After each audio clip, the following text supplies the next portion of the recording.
नमस्कार। क्या कभी ऐसा महसूस होता है कि जिंदगी ना एक ही गोल चक्कर में घूम रही है, जहां कुछ गलतियां, कुछ हालात बार बार हमारे सामने आकर खड़े हो जाते हैं। आज हम इन्हीं दोहराते हुए नेगेटिव पैटर्न्स को समझेंगे और हाँ, उनसे आजाद होने के रास्ते भी तलाशेंगे। तो चलिए सबसे पहले उस एक सवाल से शुरू करते हैं जो हम सबने कभी ना कभी खुद से जरूर पूछा होगा। आखिर हम वही गलतियां बार बार क्यों दोहराते रहते हैं, खासकर तब जब हम खुद को फिर से उसी मुश्किल सिचुएशन में पाते हैं जहां हम पहले भी कई बार फंस चुके हैं। तो आज की हमारी इस चर्चा में हम क्या क्या देखने वाले हैं? देखिए, सबसे पहले हम जीवन के इन दोहराते हुए पैटर्न्स को पहचानेंगे। फिर अपने अंदर छिपे उस अतीत की गहराइयों में उतरेंगे जो ये सब करवा रहा है। इसके बाद हम परमानेंट चेंज लाने वाले कुछ कमाल के टूल्स के बारे में जानेंगे। फिर हम कुछ रियल लाइफ ट्रांसफॉर्मेशन की कहानियों से हिम्मत लेंगे और आखिर में समझेंगे कि हम असल में अपने भाग्य के स्वामी कैसे बन सकते हैं। तो चलिए शुरू करते हैं हमारे पहले पड़ाव से, लाइफ्स रिपीटिंग पैटर्न्स, और समझते हैं उस कंफ्यूजिंग गैप को जो उस पल में और बाद में सोचने के बीच होता है। जरा इस पर गौर कीजिए। जब हम किसी मुश्किल सिचुएशन के बीच में होते हैं तो सब कुछ कितना कंफ्यूजिंग, धुंधला और इरैशनल सा लगता है ना? लेकिन कुछ समय बाद जब हम उसी घटना के बारे में सोचते हैं तो सब कुछ इतना साफ साफ और ऑब्वियस दिखाई देता है। यही एहसास दोस्तों इस बात का एक बहुत बड़ा संकेत है कि हमारे अंदर कोई छिपा हुआ पैटर्न काम कर रहा है। अब ये जो पैटर्न्स हैं ये कई रूप ले सकते हैं, जैसे कुछ करने की ऐसी इच्छा जिसे रोक पाना ही मुश्किल हो जाए, किसी चीज को लेकर एक पावरफुल ऑब्सेशन, सिचुएशन पर एकदम से अप्रत्याशित रिएक्शन देना, बिना किसी वजह के गलत नतीजों पर पहुंच जाना, ऐसे डर जो बेकाबू लगते हैं, या फिर ऐसी आदतें जिन्हें छोड़ना नामुमकिन सा लगता है। और जब हम इन पैटर्न्स में फंसे होते हैं तो मन में कुछ ऐसे ही सवाल घूमते रहते हैं ना, कि मैं हमेशा एक ही तरह के लोगों की तरफ क्यों अट्रैक्ट होता हूँ, मुझे ऐसा क्यों लगता है कि मेरे हर काम में रुकावट आ जाती है, या मेरे साथ ही बार बार एक जैसी चीजें क्यों होती रहती हैं। अगर ये सवाल आपको जाने पहचाने लग रहे हैं तो आप अकेले नहीं हैं, ये एक बहुत ही कॉमन अनुभव है। तो सवाल ये उठता है कि ये पैटर्न्स आते कहाँ से हैं। यहीं पर हम बात करेंगे हमारे दूसरे हिस्से की, द पास्ट इनसाइड यू। चलिए हमारे इन पैटर्न्स के सोर्स को उजागर करते हैं। यहाँ हम इस आइडिया को समझेंगे कि हमारा अतीत कभी मरता नहीं है, बल्कि हमारे सबकॉन्शियस माइंड में एक एक्टिव फोर्स बनकर जिंदा रहता है। तो ये सबसे जरूरी बात है जिसे समझना होगा कि हमारा अतीत कोई बीती हुई बात नहीं है, ये हमारे सबकॉन्शियस यानी अवचेतन मन में एनर्जी पैटर्न्स के रूप में जिंदा है। खासकर हमारे बचपन के जो अनुभव हैं वो आज भी हमारे व्यवहार और हमारे फैसलों पर गहरा असर डालते हैं। इसी कॉन्सेप्ट को एक बहुत ही खूबसूरत नाम दिया गया है, इनर चाइल्ड या भीतर का बच्चा। अब देखिए, ये कोई असली बच्चा नहीं है, ये बड़े होते समय हमारे अंदर बने एनर्जी और यादों के वो शक्तिशाली पैटर्न हैं जो कभी खत्म नहीं होते और हमें पता भी नहीं चलता, पर वो हम पर लगातार असर डालते रहते हैं। ये एक बहुत ही पावरफुल विचार है। इसे ऐसे समझिए कि हमारे रिश्ते एक शीशे की तरह होते हैं। वो इंसान जिससे हम प्यार भी करते हैं और नफरत भी, वो असल में हमारी अपनी अंदरूनी उलझनों का ही एक रिफ्लेक्शन है। अक्सर हम दूसरों में वही चीजें देखते हैं जिन्हें हम अपने अंदर एक्सेप्ट नहीं कर पाते। तो ठीक है, हमने प्रॉब्लम तो समझ ली, पर इसका सल्यूशन क्या है? अब हम बात करेंगे कुछ बहुत ही पावरफुल टूल्स के बारे में जो परमानेंट चेंज ला सकते हैं। हमारा तीसरा हिस्सा, स्थायी बदलाव के उपकरण। चलिए देखते हैं कि अतीत तक कैसे पहुंचे और उसे कैसे हील करें।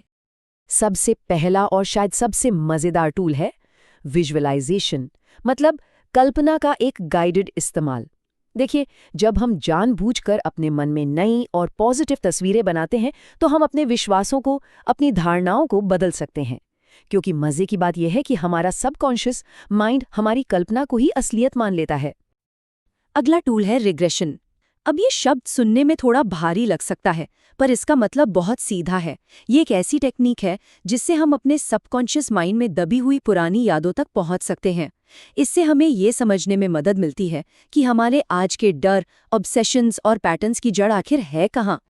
और तीसरा कमाल का टूल है रीफ्रेमिंग। इसका मतलब है बस अपना चश्मा बदलना, यानी किसी पुरानी घटना को एक नए नजरिए से देखना ताकि उसका पूरा मतलब ही बदल जाए।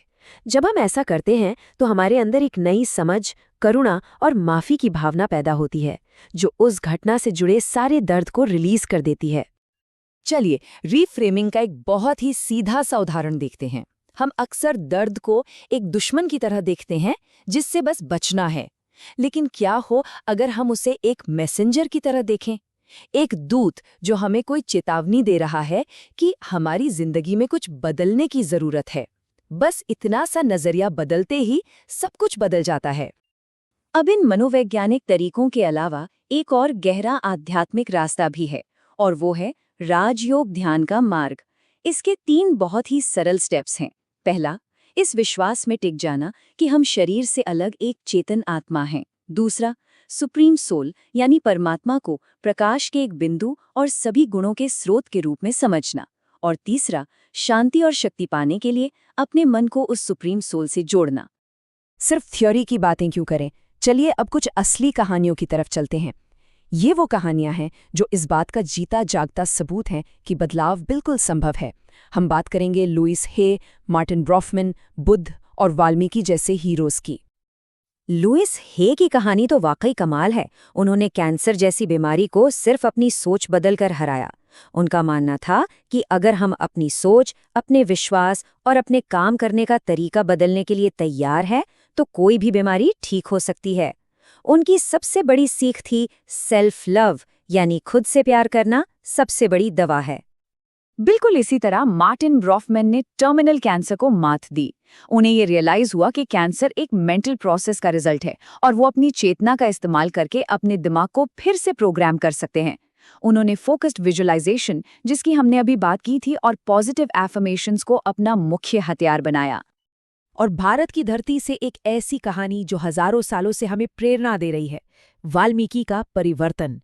सोचिए, एक समय में वो डाकू रत्नाकर था, पाप का जीवन जी रहा था, लेकिन उसकी जिंदगी में टर्निंग पॉइंट तब आया जब वो ऋषियों से मिला और उसने कर्म का सच जाना। उसे ये गहरा एहसास हुआ कि वो अपने कर्मों के लिए अकेला जिम्मेदार है, और फिर लगातार आध्यात्मिक प्रयास से वो डाकू रत्नाकर महान ऋषि वाल्मीकि बन गया।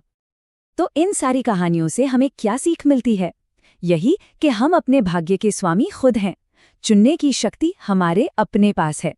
और इसी सोच के साथ हम अपने अंतिम खंड पर पहुंचते हैं। एक बदला हुआ जीवन इन 4 मजबूत स्तंभों पर टिका होता है। पहला, अभय यानी अपनी आत्मा और एक उच्च शक्ति में अटूट विश्वास।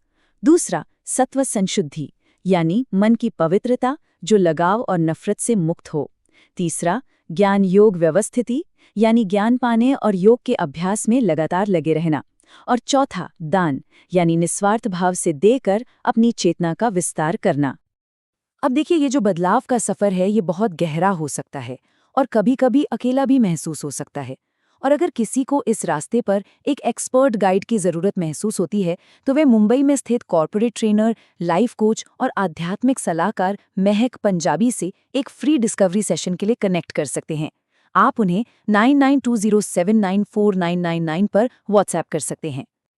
और आखिर में बस एक बात याद रखने वाली है, हम अपनी पसंद के स्वामी हैं, क्योंकि अंत में हमें अपने कर्मों के लिए ही जिम्मेदार ठहराया जाएगा।